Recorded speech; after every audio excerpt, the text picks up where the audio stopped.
మినప్పప్పు రుబ్బు ఒక 2 కేజీలు ఉంటుంది. గట్టిగా రుబ్బేసి పక్కన పెట్టాను. ఇదేమో తోటకూర గారెలకి వేరే తీసాను.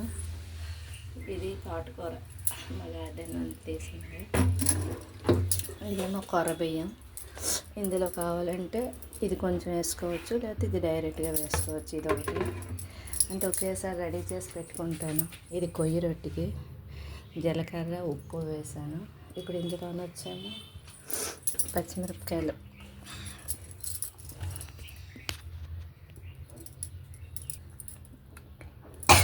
ఇలా వేసాను కదా. దీనికి వేస్తాను కారం.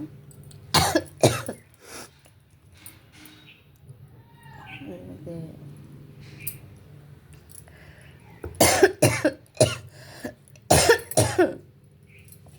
గార్లిక్, ఇందులోన అల్లం పచ్చిమిరపకాయలు పడతాయి. గార్లిక్ అల్లం వేయను. ఇందులో అల్లం పచ్చిమిర్చి జీలకర్ర ఉప్పు కోటా బియ్యం నానబెట్టి కొంచెం గట్టిగా రుబ్బాను. ఆ గట్టిగా అంటే ఒక బియ్యం 2 ముక్కలు అయినట్టు.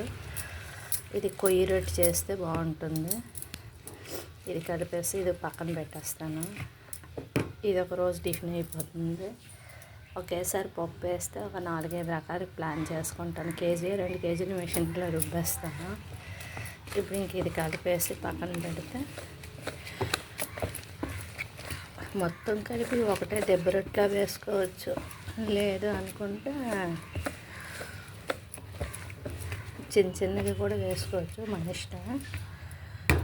ఇది రెడీ అయిపోయింది. దీన్ని పక్కన పెట్టేస్తాను. ఇంకా ఇందులోన తోటకూర కటింగ్ చేసి వేసి ఉల్లిపాయలు కటింగ్ చేసి వేసేస్తే ఇది ఘాటుకి రెడీ అయిపోతుంది.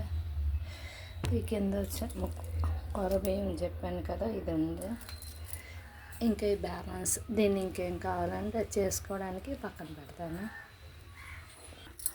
తోటకూర జీలకర్ర ఉప్పు ఉల్లిపాయలు వేసి కలిపి రెడీ చేశాను. ఈ తోటకూర గారెలకి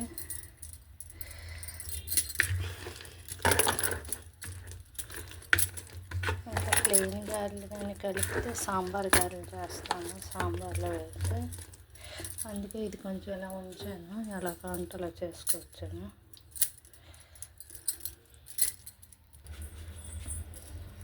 పొన్నగంటి కూర ఒకవైపు నానబెట్టాను. గోరింటాకు పెట్టుకోవాలి.